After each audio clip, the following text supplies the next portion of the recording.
Hello, everyone, and welcome to this talk on using podcasts with language learners for receptive and productive skills with Craig Wealand. Craig is here with us in the Q&A, but we're going to watch the video of him giving the talk. So please put your comments into the chat, and Craig is here to help them. I'm Dave, and my colleague Fiona is here just helping in the background. We hope you enjoy the talk. Hello, thank you for being here and attending this British Council online conference for teachers. I hope you've been enjoying the sessions today and you're full of motivation and ideas to take back to your colleges, schools and universities. And thank you for sticking around for one of the final sessions today, this talk on podcasting. My name's Craig. I teach at the British Council Centre in Valencia. And I also write material for an online website called mansioningles.com. And I've been podcasting with a friend and co-host since 2014. My friend Reza Shah and I publish a weekly podcast, and that can be found at inglespodcast.com. So here's what the talk looks like. I'd like to tell you about 3 separate studies that I've done with my adult students in Valencia. And the overall aim is that you'll be able to take away some ideas and strategies around podcasting that will benefit your students and your colleagues. The first part of the talk looks at a study on podcast listening that I did with B2 students for self-study, specifically to improve their exam results in the listening test. They were having lots of problems getting a high score in listening. The second is a different study comparing audio podcasts to video to see which medium is more effective in improving listening. So video versus audio, not as exciting perhaps as Superman versus Batman, or as Alien versus Predator. But anyway, video versus audio, and where should our students be focusing their time to improve their listening most? The most recent study, number 3, which sadly was cut short by the coronavirus in March this year, focuses on the students creating and publishing their own podcasts as a speaking task in the classroom. So let's get started though with a podcast definition. What is a podcast? And it's funny, years ago when I first started talking about podcasting, and I'd ask the audience, how many of you were not sure what a podcast is? Half of the audience would raise their hands. But the last few years, there's been a shift, and podcast has become a lot more mainstream.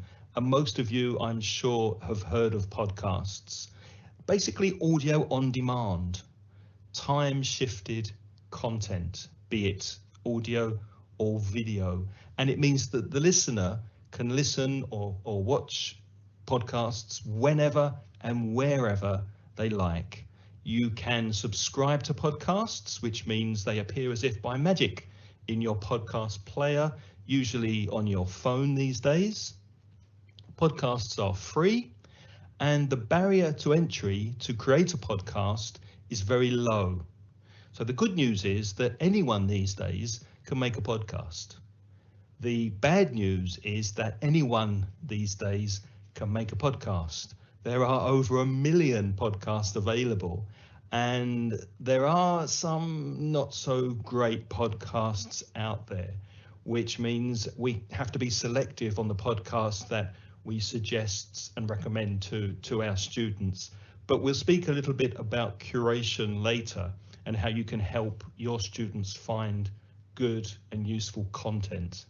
Now, have your students ever had problems with listening comprehension, especially with exam listening? In 2016, I asked myself this question: can listening to podcasts improve students' listening comprehension? I can hear you saying yes, but I wanted to measure it somehow. So I did a study with my B2 first exam class, and the study was called the Podcast Challenge. And this is what it looked like. I had 16 Spanish adults in a B2 first exam preparation class, and I asked for volunteers to do extra homework, and I found 8 volunteers who were willing to go above and beyond, and that involved listening to podcasts outside the classroom. So in addition to their normal homework, they had volunteered to invest some time to improve their listening, and I would help them find content and subscribe to podcasts according to their likes and their interests that I thought would help to improve their listening skills. Now, half of the class then only did the in-class listening that exam students would normally do in a preparation class, and they do the normal homework that we'd set, but usually that homework is not listening comprehension. We tend to do the listening comprehension in class from the textbook. And the other half listened to podcasts and reported back to me every week, telling me which podcasts they had listened to and how long they'd listened to those podcasts. And I helped them subscribe to the podcasts on their phone, and I set them up with a bank of podcasts to listen to. All of the students in the class did a full 40-minute past paper B2 Cambridge listening test at the beginning of the course to get their level, and they did another test 10 weeks later so that the results could be compared. And here are the results. Group A, the blue group, only did the in-class listening, so they were the control group, and Group B in orange represent the students who did the extra podcast listening. As you can see from the first test on the left, the students who volunteered to do the extra listening had slightly better listening comprehension skills to begin with, but you might expect that because they were the volunteers and obviously highly motivated to do the test. But you can see from the second test on the right that there's definite improvement from the students who were doing the 10-week listening challenge and listened to podcasts in their spare time. So significant improvement from the podcast listeners. And based on these results from 2017, I've been encouraging students to listen to podcasts for self-study, showing them how to subscribe on their phone, encouraging them to listen, helping them with curation, to tap into their interests and their hobbies, etc. As a slight digression, I'd like to say here that it's possible to really niche down with podcasts a lot more so than with popular mass media platforms like the BBC or NPR podcasts in the US, National Public Radio. The independent podcasters will cover practically all your students' hobbies and interests, from anything from wooden boat building to pygmy pony breeding. There's the Pen Addict podcast, in which 2 people only speak about pens for an hour. And there's even this one, the wonderful Chameleon Breeder podcast, which took me a long time to find, actually. So there's lots of choice. If you find out what your students are into, and obviously you may have to help with the curation, but once they're hooked on a podcast or 2, then you can pretty much leave them to it, and then the improvement in listening will take care of itself.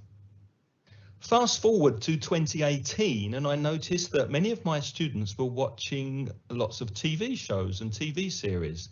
It was round about the time of True Blood, True Detective, Breaking Bad, The Walking Dead were in the middle of that. The Vikings, some had Netflix accounts. They were watching on HBO because of the Game of Thrones, and they were watching on Amazon Prime Video, illegally downloading lots of series in English, and of course the TV packages that many of us have in our homes where you can switch to original version. That was available for them. They were watching a lot on YouTube, and they were watching a lot on a platform called Twitch, Twitch. I don't know if you've heard of Twitch for video games. It's a gamer platform. Lots of people speaking in English and commenting while they were playing video games. And many of my students were addicted to that channel. So with so much content, with the students being exposed to so much content, video content in English, I started thinking about this: which improves listening comprehension more, video or audio? What do you think? I mean, on one hand, video has images that may help the students with comprehension. Perhaps it's easier for them to follow the story when there's video and pictures. However, on the other hand, maybe the images in video are a distraction from the audio. But then the students who did the first study that I just showed you were mainly multitasking while they were listening. They were doing other things. So again, not the same as sitting down and concentrating 100% on the audio, as I do when I have my siesta and listen to the BBC. Now, all of these academic studies have found positive effects on learners' listening skills when using video in some cases, but none of these studies measure the effectiveness of both mediums, video and audio, on comprehension for Cambridge listening exams specifically. So should we be encouraging our classes to watch more videos in English before their exam as part of their self-study preparation? Or would their comprehension improve more if they listen to podcasts? In other words, how can they best spend their time? So I started another study at the British Council Valencia based on this question, but this time it wasn't only limited to B2 students, to my class. I asked all of the teachers in the centre at B2 and C1 level to help me with their students, and we gave handouts to a total of 271 students. From those 271 B2 and C1 students, only 58 showed interest, 15 couldn't make the date and time I had arranged, 43 said yes. However, on the day, only 29 came. So we had 17 B2 students, adults, all adults, and 12 C1 students. And as before with the previous podcasting only study, I gave all of the students on the day that they came a full 40-minute past paper exam listening test at their respective level. And then I brought them all together and I explained the study and what would happen. And this is pretty much what it looked like. If they participated in the study, they would have to choose between only listening to podcasts for 14 weeks, audio podcasts, or only watching TV series or any video content in English with no subtitles. And they should not have seen the content before in Spanish. I explained that I would help them get started with recommendations based on their interests, and I'd send them an email every Sunday so that they could tell me the number of hours that they had listened or watched each week, and also what they had watched or listened to. And students did another full test 14 weeks later to measure their progress at the end of the study. And I would also help them by email on a weekly basis with recommendations for listening and watching. I also asked them on the same day their preference if they chose the podcast route or the video route.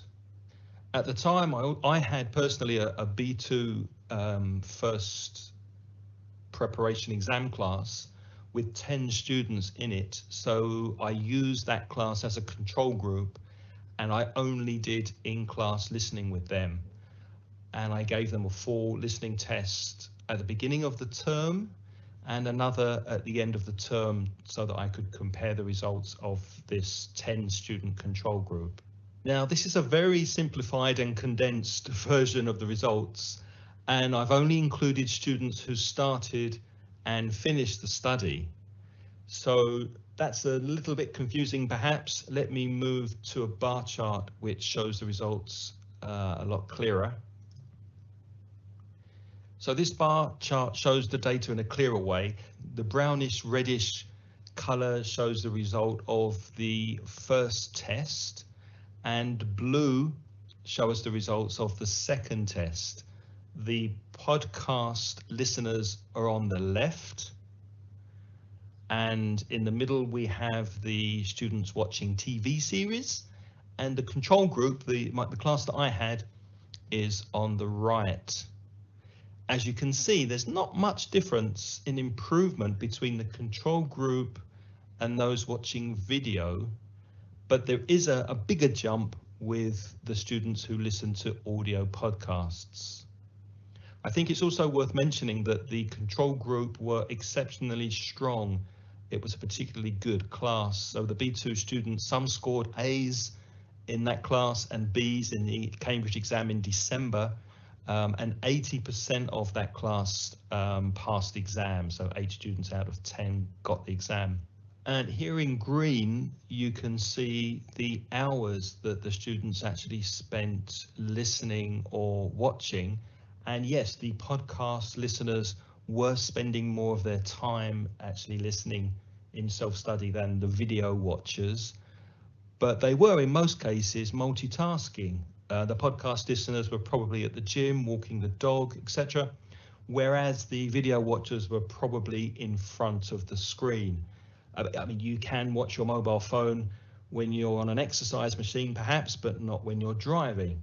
So although they spent more hours actually listening, they were doing other things at the same time. What were they doing, the podcast listeners, what were they doing while they were listening? I did ask them, and these were the answers they gave me.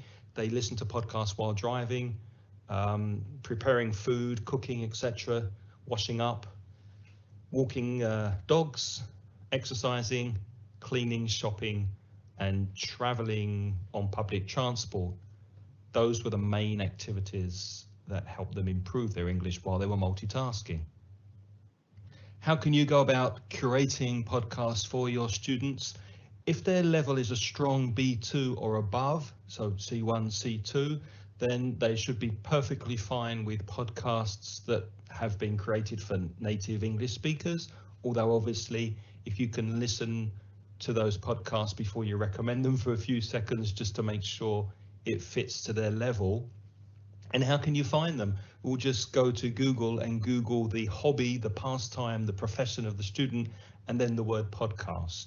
So photography podcast, tech podcast, business podcast, marketing podcast, travel podcast, cooking podcast, gardening podcast, etc. And then you should be fine. Apart from these podcasts that are created for native speakers, there are also native English speakers. There are also special ESL podcasts that have been created for students of English. The BBC have a wonderful selection, and there are also podcasts that have been created by independent educators. If you're wondering what I recommend to my students, obviously I recommend our podcast, English Podcast. This is the website, and there's a search box for searching for particular grammar or vocabulary area, etc. Now, when you listen to a podcast from a website web player, you're not actually notified when there's a new podcast available. And that's where the idea of subscribing to a podcast comes in. So when you or your students have discovered a podcast that you really like and you want to follow, it's a good idea to use a podcast app to subscribe to your podcast, your favorite podcasts. And scrolling down a bit on our webpage, you can see the icons on the right-hand side to the more popular applications for listening and subscribing to podcasts. On Android phones, you've got Google Podcasts that you can find in the Google Play Store. Just activate the app and download it to the home screen on your Android phone. Spotify have a wide range of podcasts now. And for people in Spain who listen to music on ebooks, I'm not sure if it's ebooks or iBooks, I think it's ebooks, they have a wide selection of podcasts. And if your students have an iPhone or an iPad, of course, there's Apple Podcasts, and the icon's a purple icon on their home screen. And once they've subscribed to a podcast, every time a new one is released, it will automatically appear in their podcast player. And all of these are free. So again, the main ones, Apple Podcasts, Google Podcasts, and Spotify. There are third-party apps that you can also install on your phone. For iPhone, Overcast is the app to get. It's free. And for Android phones, Pocket Casts is a very good podcast app, but that costs €4. So one or two thoughts and reflections, some takeaways on this second study with video versus audio. All of the students that took part in the study said that their listening had improved. When they did the second exam task and when they did the listening tasks in class, they said they understood what they heard, pretty much everything they'd heard. However, they did have problems in some cases answering the questions, doing the tasks. So obviously a balance needs to be struck between general listening and exam-based listening tasks. Some students still had problems doing the exam tasks despite understanding what they heard. Also, during the study, 3 of the students started listening to podcasts at the beginning of the study and then later asked to change to video halfway through. And I didn't really want them to do that, but I didn't feel I could say no. And when I asked them why they wanted to switch, one student said that she found videos easier to watch. So videos perhaps are more entertaining, but then again, perhaps that was my fault. Perhaps I failed that particular student by not curating well enough and finding content that was compelling and interesting for her. 2 students said that they couldn't find podcasts that were interesting enough, and they also tended to be younger students. And Generation X's and Millennials are more immersed in video culture, perhaps. Their audio listening consists of music and not the spoken word. That was certainly my case when I was younger. So podcasts tended to be more popular with older students. And finally, during the study, I found the email exchanges, the weekly communication that I had with the students really helped to create an accountability for the students to keep listening. We discussed briefly the podcast and videos that they were watching and listening to, and it was fun for me, and I hope also for the students, to be swapping recommendations.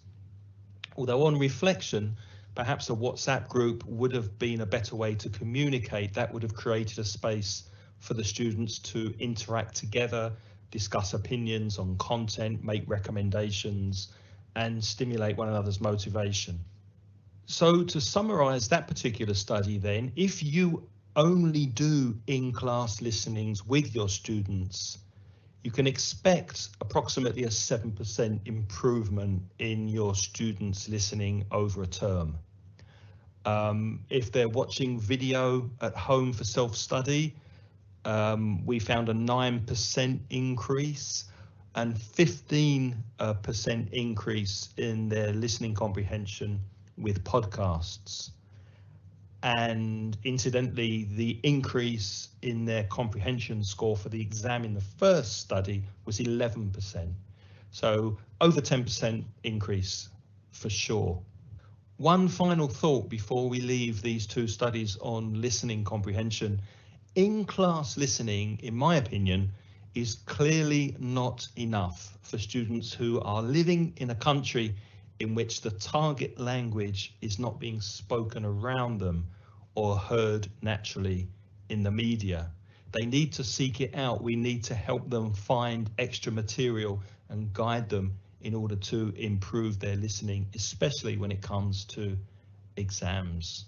So those first two studies focused on the receptive skill of listening. Let's move on to production now and how to help our students with their speaking. Fast forward to 2019, and I found myself teaching a C1 general English class of adults using British Council in-house material.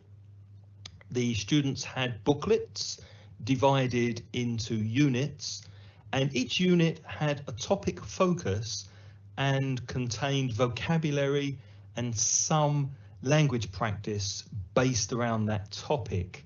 And at the end of the unit, the students had to complete a task that, in theory, brought all the language aspects together.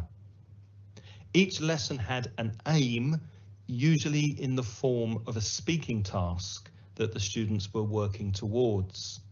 Here's a selection of some of the tasks from the first two terms. That's October 2019 up until March 2020, this year when COVID hit. These are some of the tasks that the students had to do at the end of each class.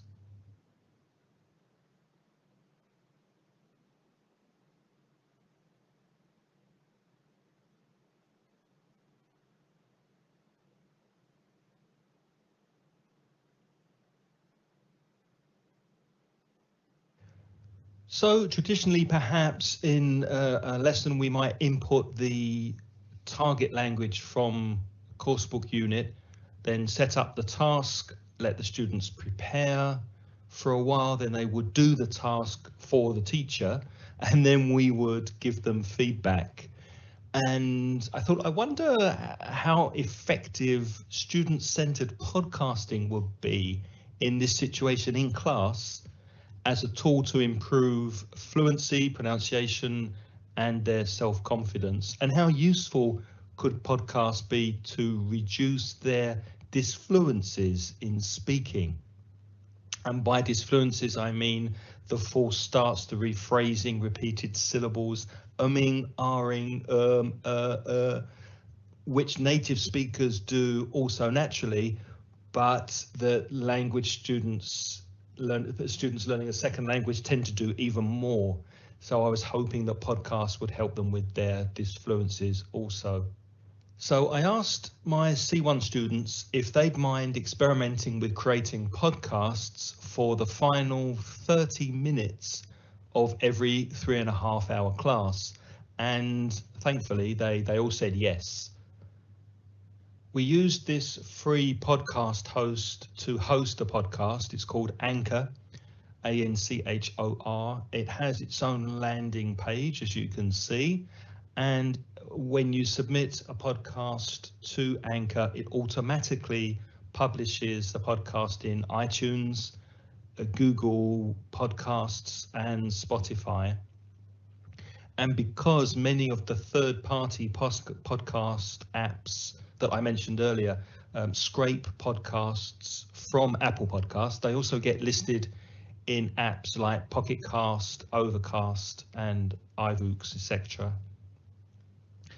While the students were recording the podcasts, they used their own phones, and it was not necessary to use any extra equipment like an external microphone.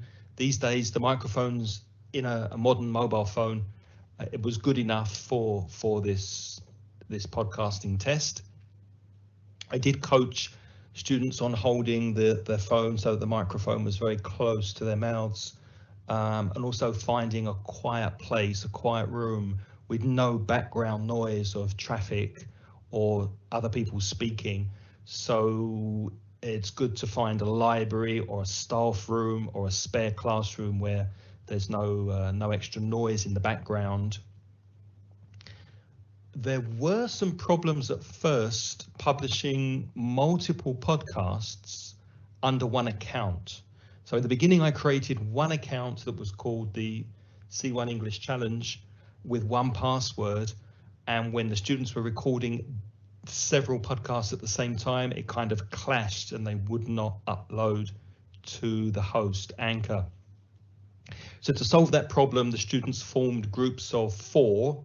There were 12 in the classroom, so 3 groups of 4, and one student from each group had the responsibility of creating an account for that group. It's important that all of the students in each group make a note of the username and password of their account in case the group leader is missing in the next class. So all of the students need to be able to access the platform to upload their podcast. Here you can see some of the podcasts that the students created. We'll hear a couple of short audio examples in a minute.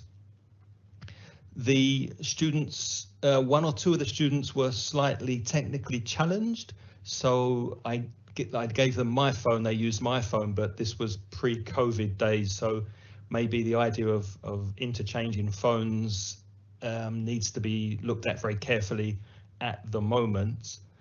But as a side note, I did have one final class on Zoom because in April my teaching centre owed the students one more class, and we recorded the final podcast using Zoom's recording feature, and we managed to do a podcast episode online at the end of the class. So it's also possible to do this using Zoom's recording feature.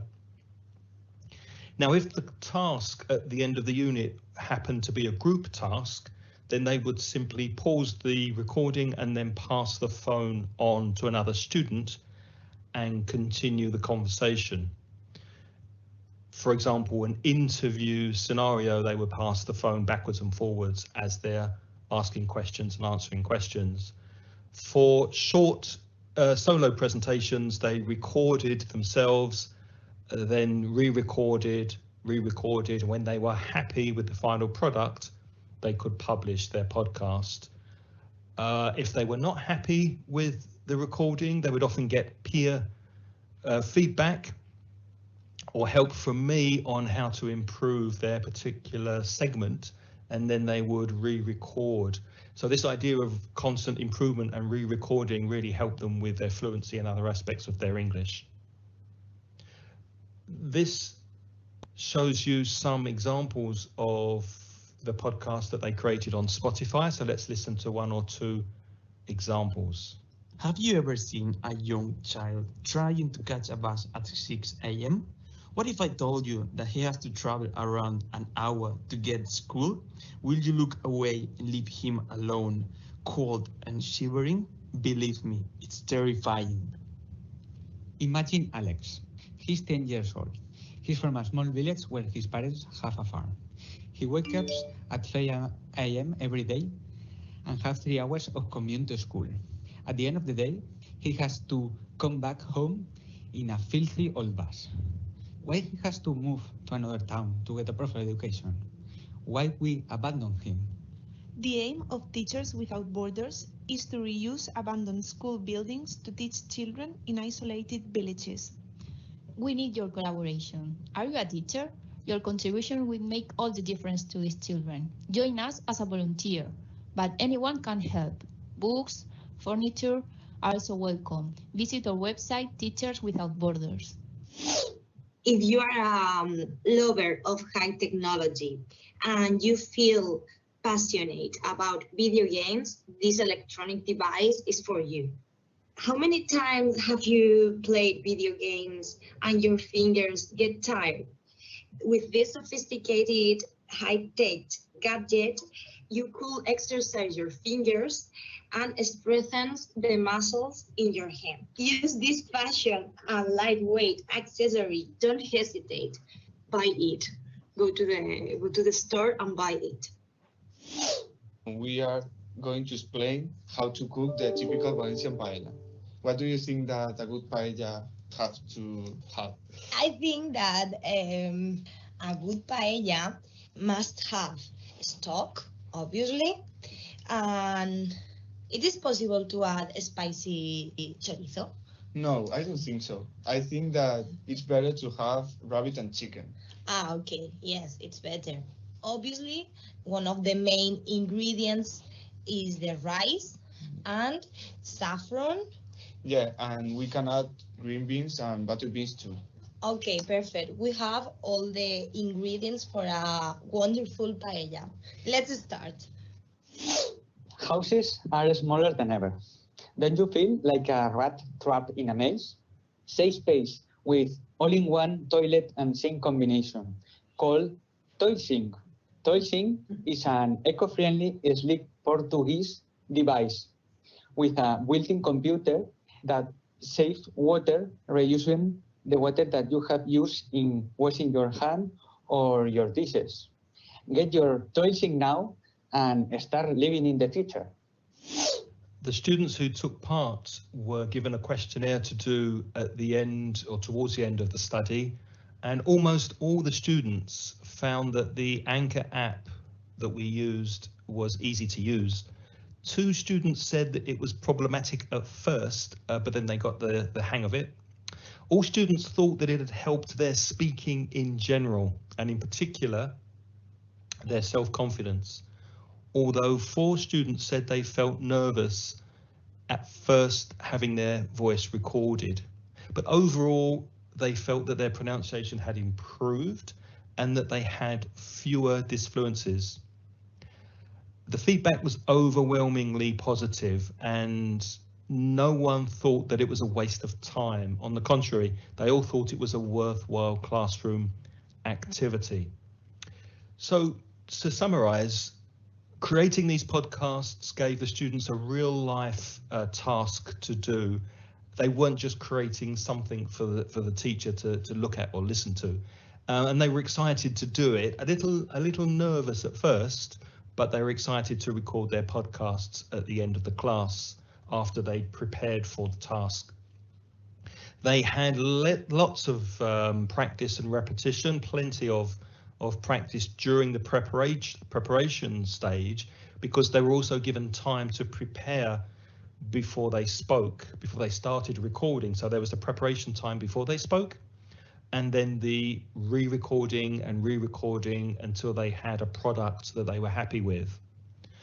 And that gave me opportunities to help them focus on any difficulties they were having, whether that be pronunciation, grammar, collocation, other language issues, and of course disfluencies. We focused on disfluencies a lot. Once the podcasts had been published, that gave me an opportunity to listen back and target any language areas that needed to be focused on in the future.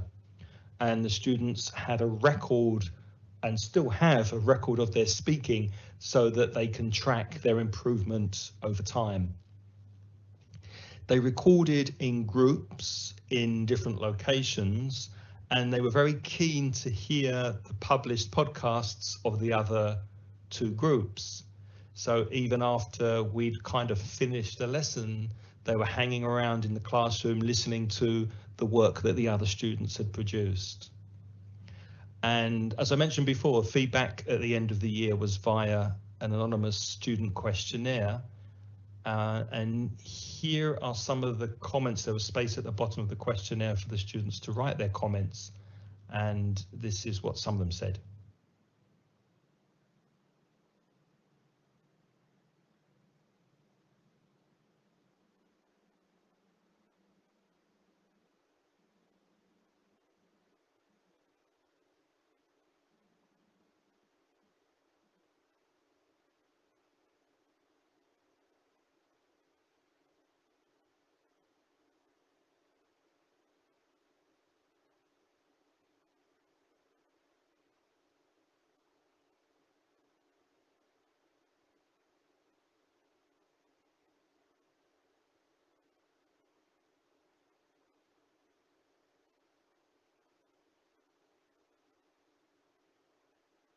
Thank you for staying with me until the end. I hope that was useful. Here are my contact details. If you have any comments, questions, I'm always happy to talk about podcasting, especially as it relates to teaching. So please get in touch, send me an email or tweet at me. And when you go back to your colleges and your schools and your universities, please let your colleagues and students know how podcasts can help them improve listening and speaking. Thank you.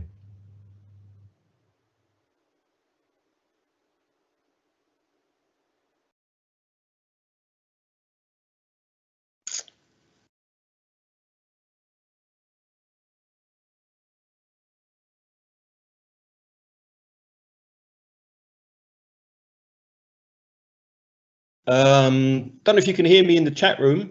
This is me like live now. Hello, thanks for watching. If you can hear me, can you just put a quick yes in there so that I know there's someone there? Or Dave or Fiona, if you can hear me. Yeah, we can hear you fine. Okay, great. So yeah, thanks for listening and watching. A couple of questions came up. First, Robert. Hi, Robert. He asks, are there any tips for creating listening questions relative to a specific podcast listening exercise? Well, you could treat a podcast as you would a normal listening, as you'd find in a textbook, and write questions for the podcast. There's no problem with that.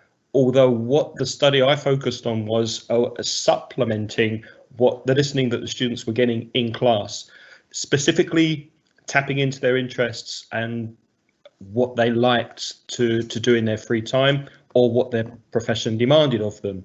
There's one thing to do a listening task in the book about the environment because that's what you're being taught that week in class, and it's a completely different thing to find a podcast specifically targeted at the students' likes and interests. So that's what I was trying to do. So yes, you can write questions for a podcast. It's quite a bit of work. Course book listings are fine, because if you're writing questions for a podcast, that might not appeal to the interests of the class, and it certainly wouldn't appeal to everybody's interest in the class. So my advice would be with podcasts is to use them as self-study tools outside the classroom, focusing in on what the students enjoy and also what they need for their profession or for their studies. If you have any questions, feel free to put them in the chat room, try to get to them. Another question was from Javier, who says, how can we adapt the use of podcasts during this lockdown of not presential classes with our 12-year-old students? Javier, I don't teach kids, I'm an adult teacher, so as far as podcast material for young learners, I don't know if Dave or Fiona know of any, but I know the BBC have material for younger learners, but apart from that, I'm sorry, I can't really help. But again, as I said in the presentation, it doesn't matter if you're going into the class and teaching face-to-face or if you're teaching remotely. You can still tap into your students' interests and hobbies and get them listening to podcasts. You might have to explain to them how to access podcasts using the information that I've given in the talk, and show them how they can download them onto their phone and listen while they're exercising or doing other things. So again, for 12-year-olds, I'm sorry, I can't give you any specific podcasts. Do you know of any, Dave? None that come off the top of my head, no. Something to look into, though, I think. Yeah, you'd have to search, but I don't know. I don't have kids myself, so I don't know what 12-year-olds will be into, have you? Yeah, Elena, it's anchor.fm, which is a free service. Anonymous says, what kind of feedback students receive from you on the podcasts they created? I put some of the feedback up at the end there, and it was very positive. They enjoyed doing the podcast, but I think the most they got out of it was the fact they were actually doing a real life task. They were creating something, and it wasn't just for the teacher. They were creating something and then putting it out there into the world, which at first they made them a little bit nervous, but gradually when they got used to speaking and recording, then listening back and correcting, then they did enjoy it. after a couple of lessons. So it was generally very positive feedback, and I wouldn't hesitate to do it again with that kind of lesson setup. Obviously, if you've got an exam class, maybe it's not the best use of time because you need to be making the best use of your class time to get them through the exam. But if it's a general English course and there's a task at the end of the unit, I think it's a great way to practice their speaking. Let's see if there are any more questions to answer. What level is it advisable to use the podcast made by the students themselves?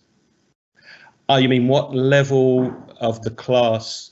I think B1's a bit, well, I suppose it could be any level for them to create the podcast, because it's basically a speaking task and you're there to give support. You're there to help them and correct them, and they're working in groups often. So they've got peer correction and they're working together, brainstorming and giving their input, and then you're going around helping them, and then they're recording and re-recording, and they practice before they record. So there's lots of input, practice, and constant improvement. I don't see why that wouldn't work with lower levels. So try it. B1, I don't see a problem with B1, but not for listening to native, for podcast creative for native speakers.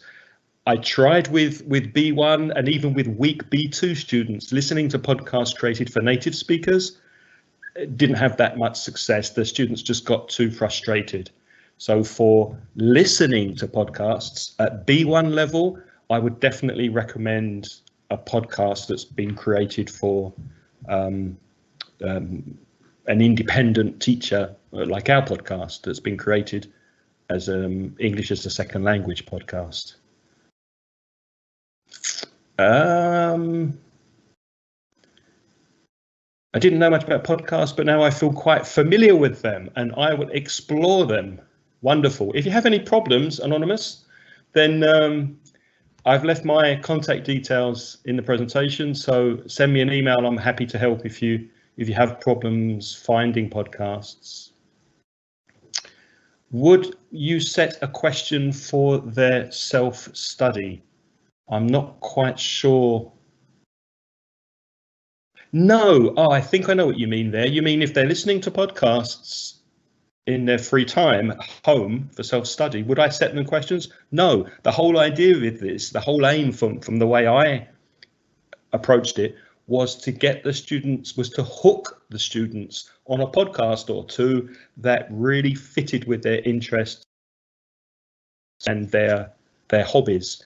If they enjoyed cycling and I could find them a cycling podcast in English, it wasn't necessary to set them questions on that because they would eat up the material because they were interested in that topic.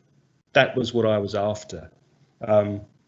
So no, I mean, definitely as an in-class activity, I would set questions or use the tasks from the course book, but not for listening outside of class for self-study.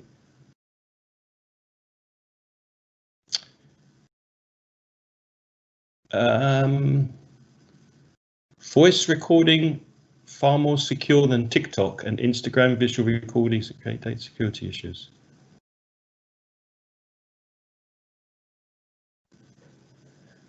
What level is it advisable to use the podcast made by the students themselves? Oh, we've answered that one. Do you practice other skills in your classroom? Yeah, we practice reading and writing, 4 skills, practice other skills. Would you use Anchor FM with business students? I have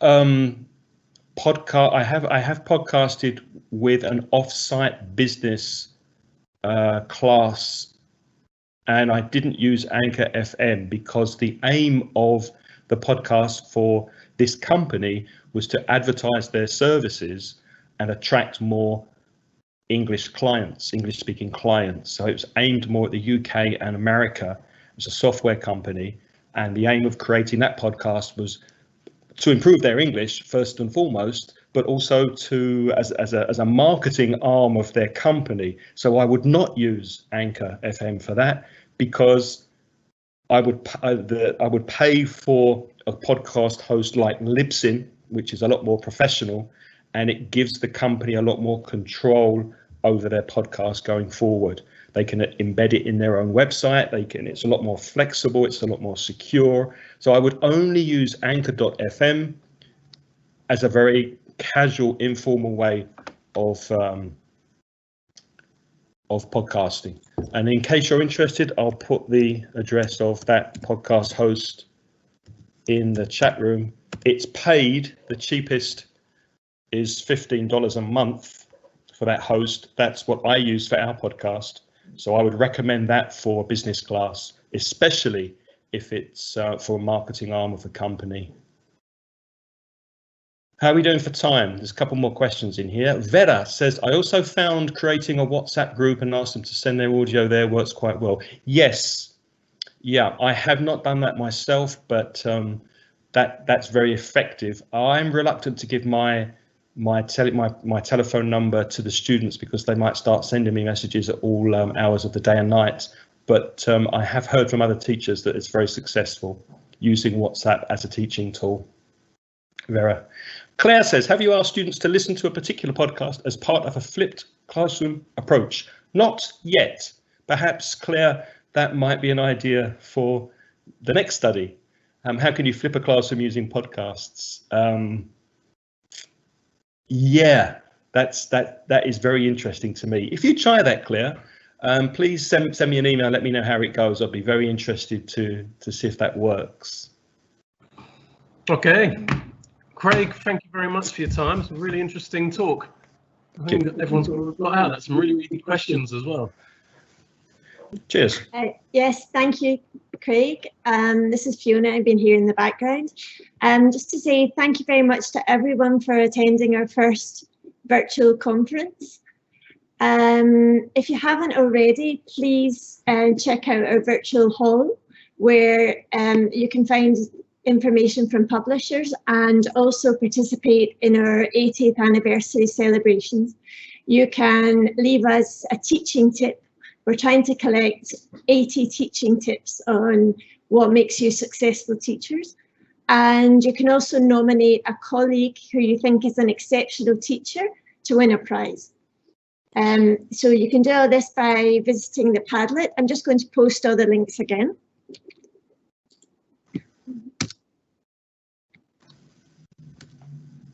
You'll also find materials from all the speakers in that Padlet too. So from Monday, you should be able to access slides and links that the speakers have decided to share.